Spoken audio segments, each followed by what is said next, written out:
Swayam Prabha. Digital India. Educated India.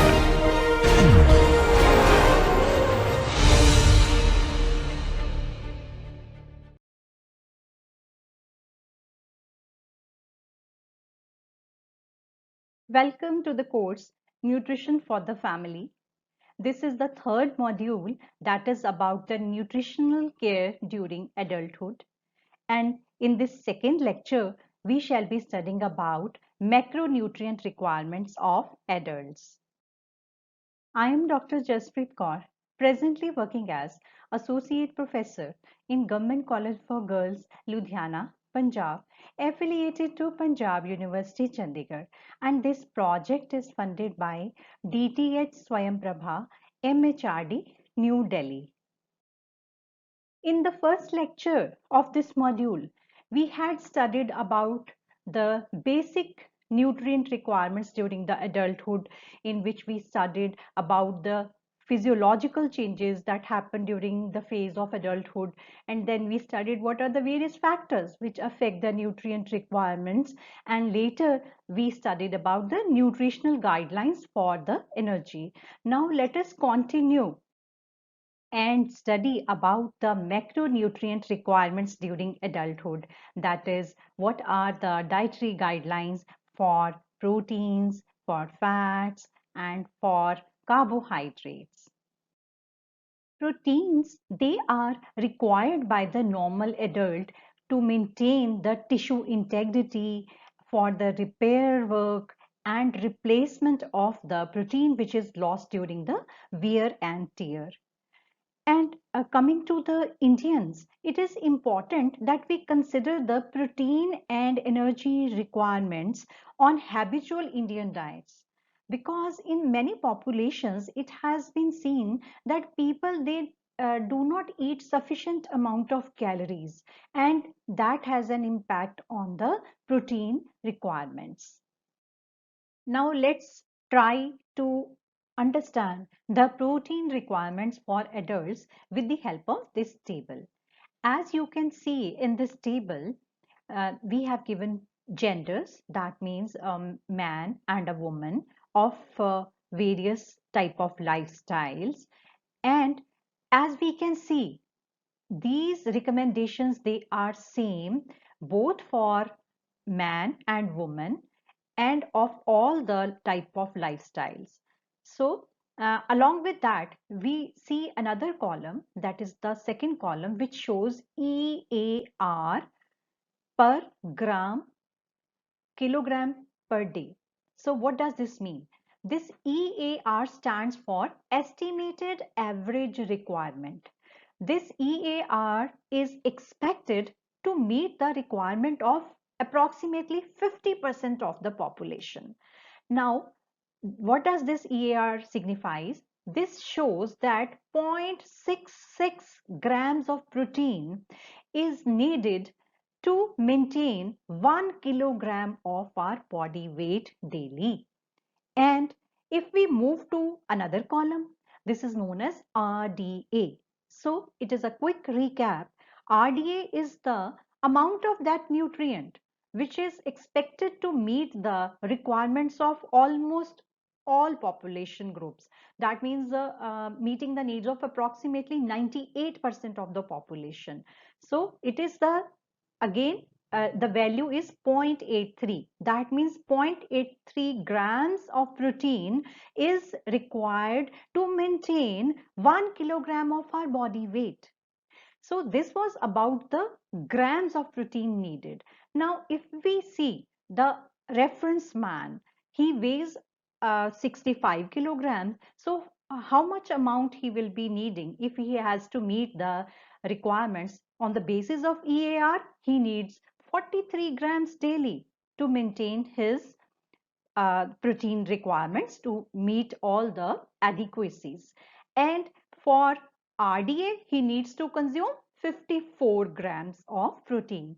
Coming to a reference woman who weighs 55 kgs, she will be needing 36 grams if she has to meet the EAR requirements. And 46 grams is recommended in case she has to meet the RDA. That means her requirements are more than most of the population. And along with that, we see this is the last column which shows the tolerable upper limit of protein. Now, how is this TUL calculated? It is on the basis of PE ratio. So what is this PE ratio? This is the amount of energy provided by protein, and it is compared with the amount of total energy that a person is consuming. Now, these requirements, they suggest that in all the cases, it should be less than 40%. That means the amount of energy provided by protein, it should always be less than 40% combined when we compare it with the amount of energy derived from the carbohydrates and fats and proteins. So it should be less than 40%. Now, lastly, for people who are consuming cereal based diet with low quality proteins, the requirements are 1 gram per kg body weight daily.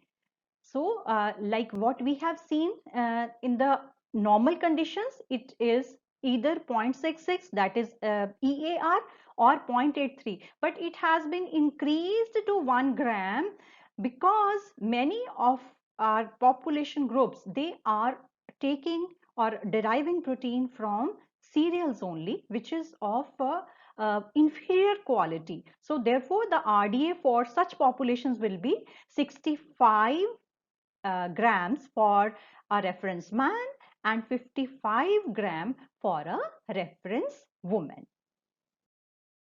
The utilization of protein inside our body, it is affected by the total energy consumed by us.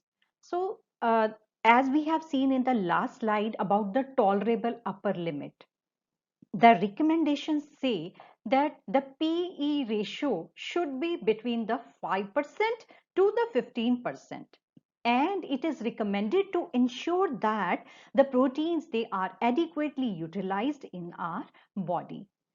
And with constant at different levels of physical activity, there is no variation when the energy requirement will change. That means as we know, the sedentary man will be needing fewer calories than a moderate or heavy worker. The PE ratio, that will change accordingly. And along with the amount of protein, it is important that the quality of protein is also taken into consideration. As we know, protein is of two types. The first type is the complete protein, which contains all the essential amino acids, and then is the incomplete protein, which has one or more amino acids missing from its whole profile. So we have just discussed that the cereals and pulses, they are deficient in certain amino acids. So therefore, whenever we are talking about the protein requirements, we have to see the quality of protein also. Now, the Indian Council of Medical Research, they have revised the guidelines regarding the protein distribution. What they have suggested that cereal is to legume is to milk composition, it should be in the ratio of 3 is to 1 is to 2.5. What does this mean? That means 3 parts cereal, 1 part legume, and 2.5 parts should be milk within a given low cost window to meet the daily protein requirements. Now let's move ahead to fats and oils. Fats and oils, they are heterogeneous mixtures of triglycerides, and they contain small amount of non-glycerol components, such as they contain some phospholipids and glycolipids. They are needed to maintain energy needs, then to provide us essential fatty acids. These are the fatty acids which are not synthesized by our body and we have to take it from the food. So they supply us essential fatty acids, and along with that, they are vehicle for fat-soluble vitamins inside our body. They are calorie-dense nutrients as they provide more than double the amount of calories what we get from carbohydrates and proteins. Each gram of fat, it provides us 9 kilocalories, and they improve the texture, taste, and flavor of food, and they increase the gastric emptying time. So, therefore, they keep us satiated. And the intake of fats and oils, it should be sufficient to combat the chronic energy deficiency, as we have seen that they are concentrated sources of energy. But at the same time, we have to monitor the intake to prevent diet related non-communicable diseases in the adults. And the requirements of fats and oils, they are based on physical activity parameters. From where do we get fats? We get fats either from the visible sources or from the invisible sources. So before moving ahead to the requirements, it is important that we understand what are the different types of fatty acids. So the first type of fatty acids, which are units of fats, they are known as saturated fatty acids. These fatty acids, they are saturated with the hydrogen. That is why they are solid at room temperature. For example, ghee or butter or hydrogenated oil or coconut oil, etc. The second type of fatty acids are known as unsaturated fatty acids, because these fatty acids, they are not saturated with the hydrogen atom. That is why they are oils at they are liquid at room temperature, and they contain one or more than one double bonds between the atoms.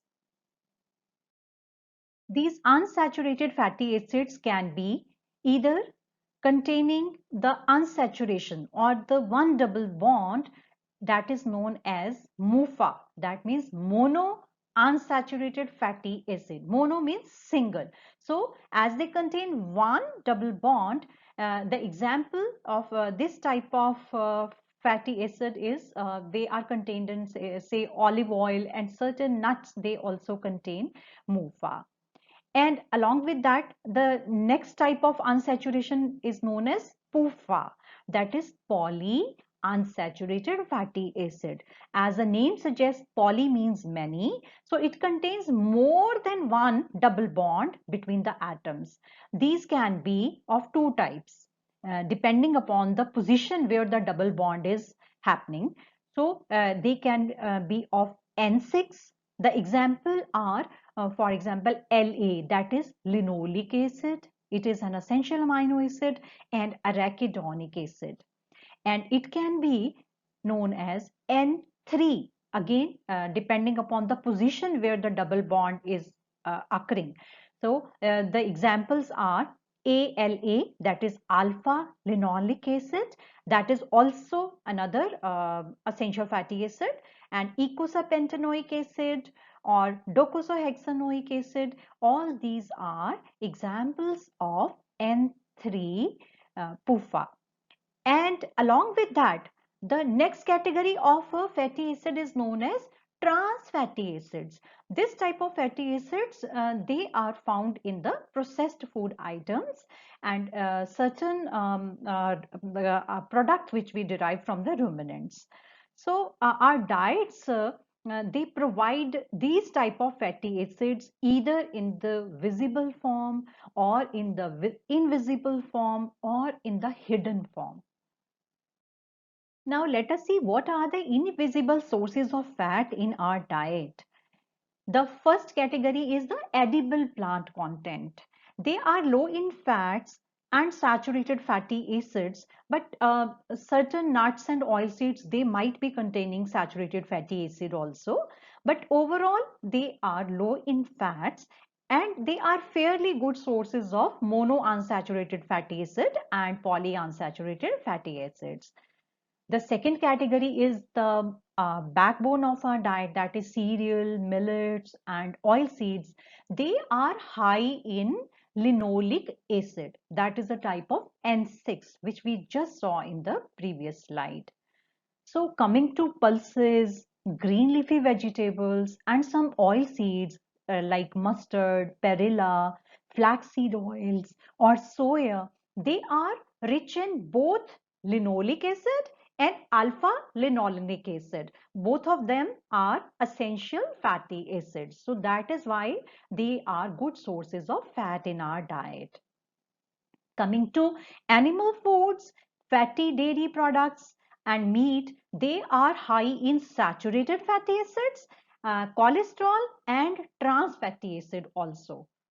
And coming to lean meat, that means which is a white meat and which contains less amount of fat. They contain less amount of saturated fatty acids and they are good sources of long chain polyunsaturated fatty acids, which are considered good for health. And coming to eggs, as we know, they are rich in cholesterol.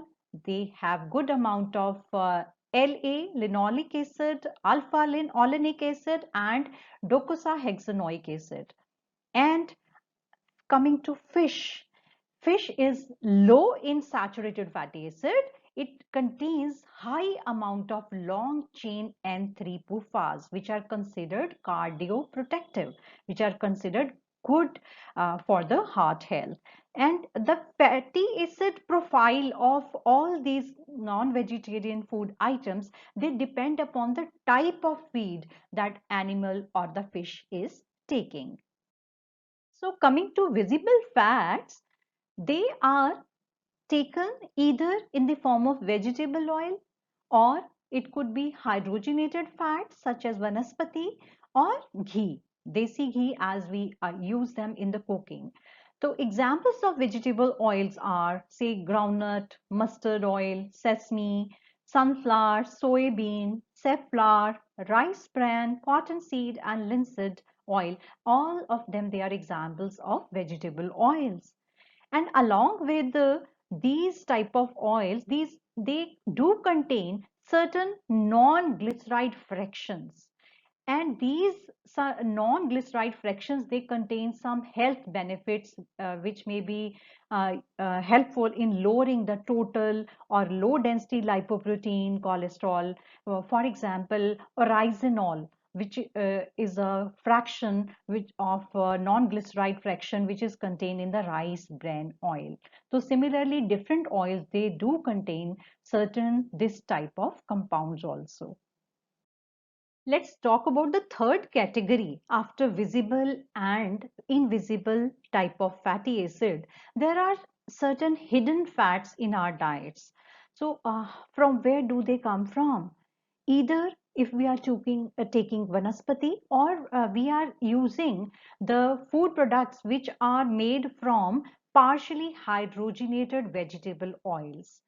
Our sweets and savories, uh, it is used as a substitute of desi ghee, and therefore the fried food items, processed food items, ready to eat food items, packaged food, frozen or pre-mixed, or certain street foods which we are eating, they might be using these partially hydrogenated vegetable oil, that is vanaspati.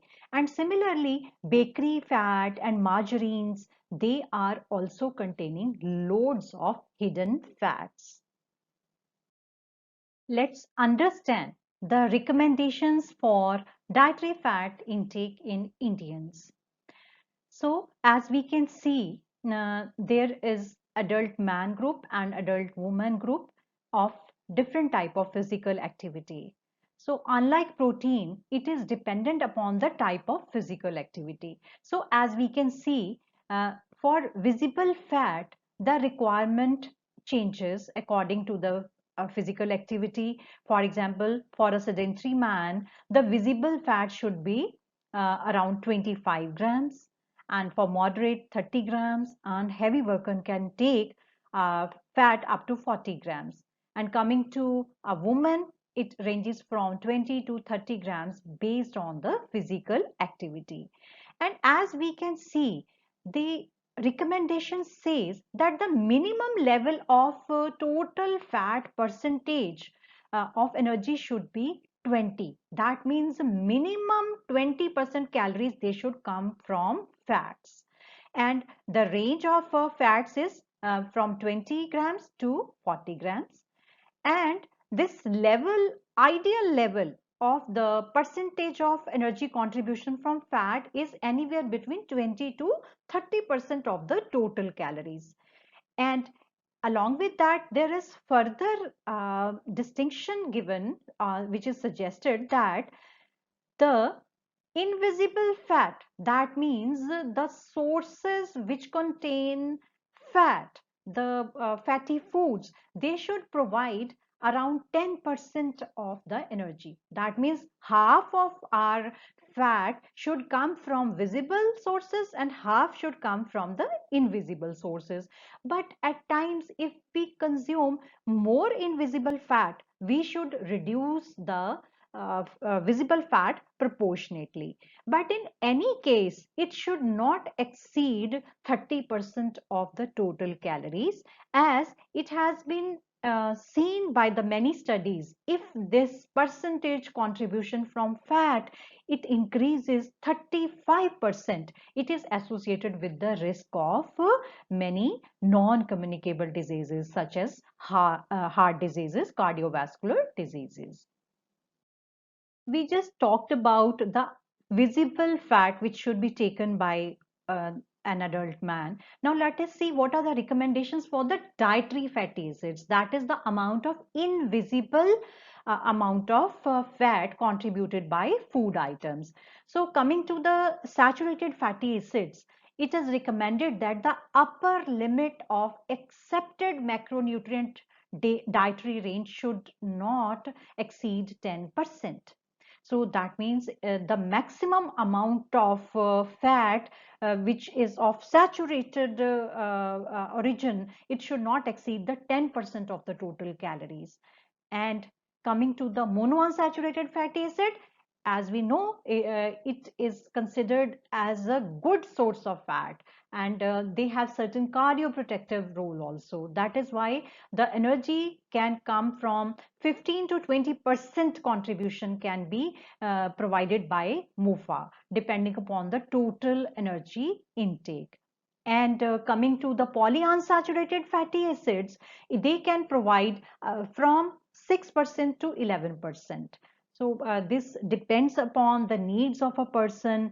This 6% is minimum amount needed to lower the LDL, that is a bad cholesterol, or decreasing the total cholesterol. If we wish to increase the high density lipoprotein, that is good cholesterol, and decreasing the risk of cardiovascular diseases.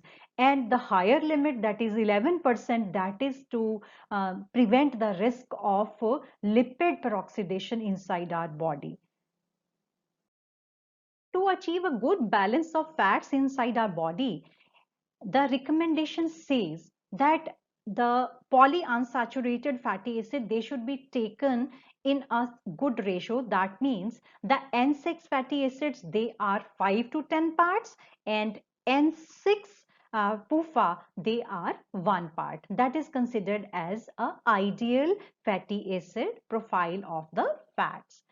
And long chain PUFA, as we know, they are considered cardioprotective, and the fish, fatty fish, they are rich in this type of PUFA. They should be consumed to ensure good heart health.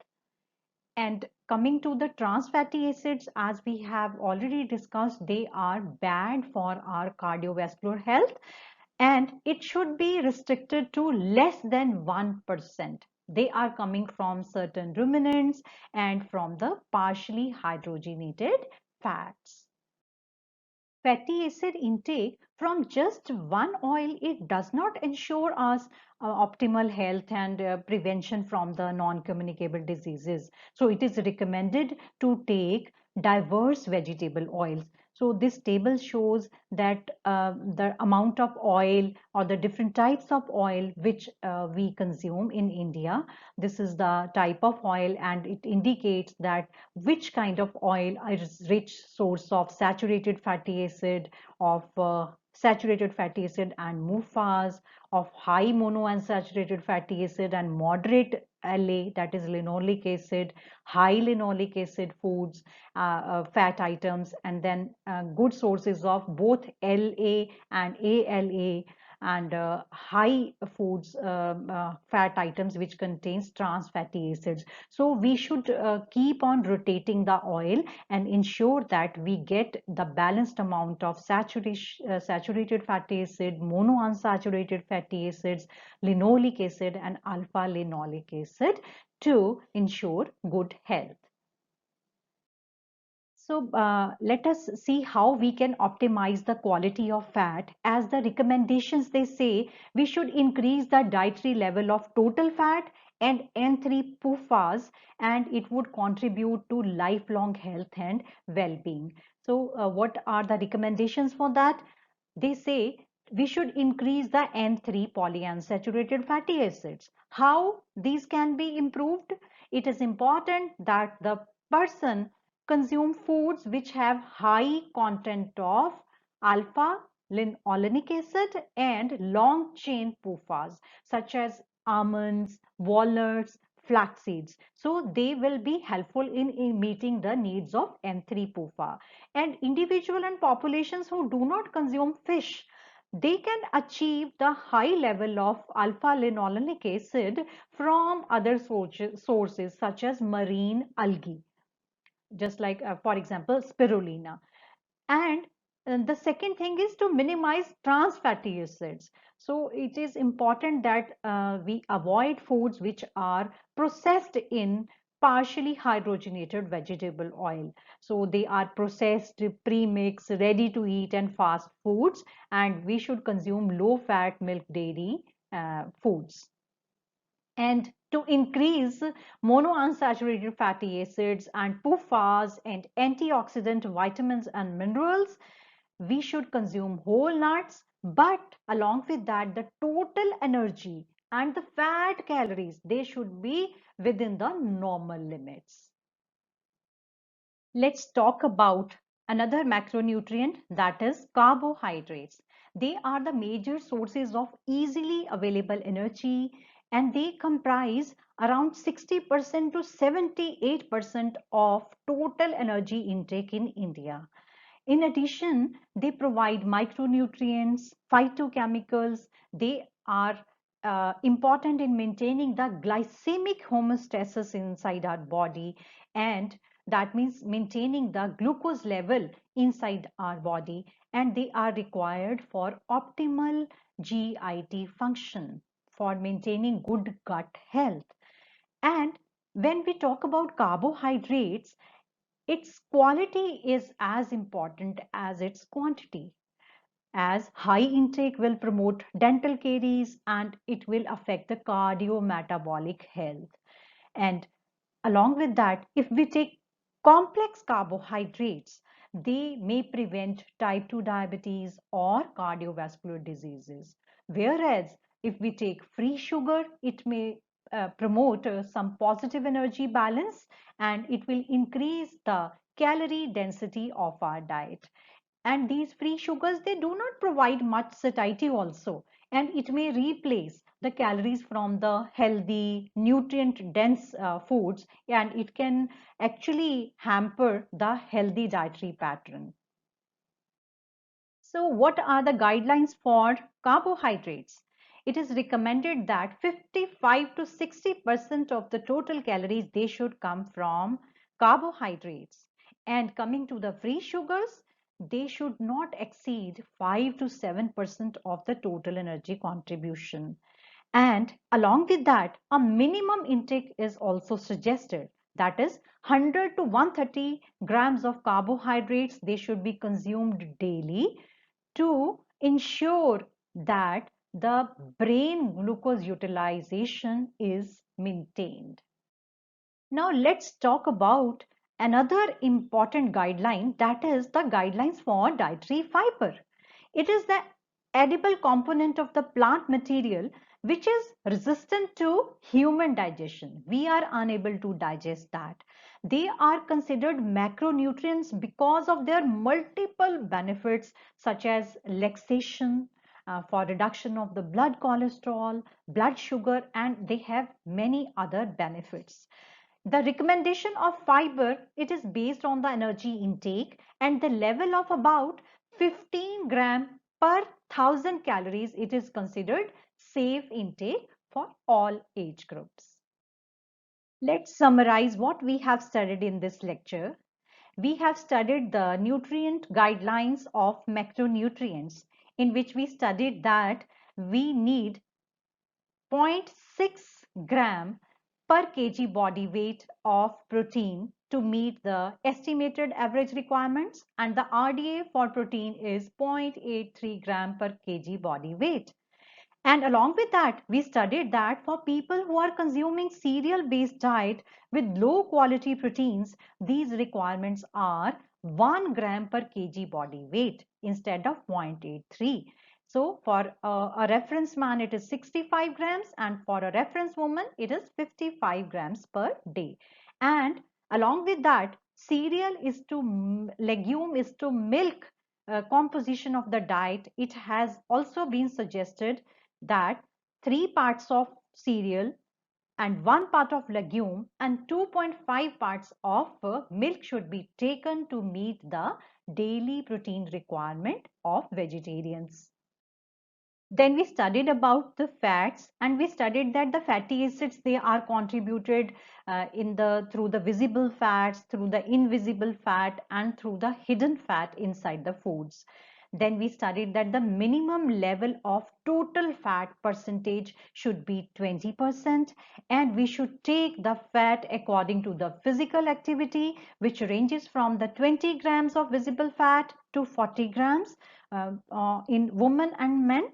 And we studied that the total level of fat should be in the range of 20% to 30% of the calories, and around 10% of the fat should be coming from the invisible sources. That means from the food items such as nuts and oil seeds and other fatty foods. And then we studied the ways to increase N3-PUFA and how to minimize the trans fatty acids and how to increase the monounsaturated fatty acids, polyunsaturated fatty acids, antioxidants, vitamins and minerals to ensure good health. And lastly, we studied about the recommendations of carbohydrates. We need 55 to 60% of total calories coming from the carbohydrates, and from the free sugars, it should not exceed 5 to 7% of our total calories. And a minimum intake of 100 to 130 gram of carbohydrate should be ensured to meet the best brain glucose utilization. And regarding fiber, the adequate intake is 15 gram per 1000 kilocalories, which is considered a safe intake to maintain good health. Now this finishes our today's lecture, and we shall be studying further about the micronutrients in the next lecture. Thank you very much.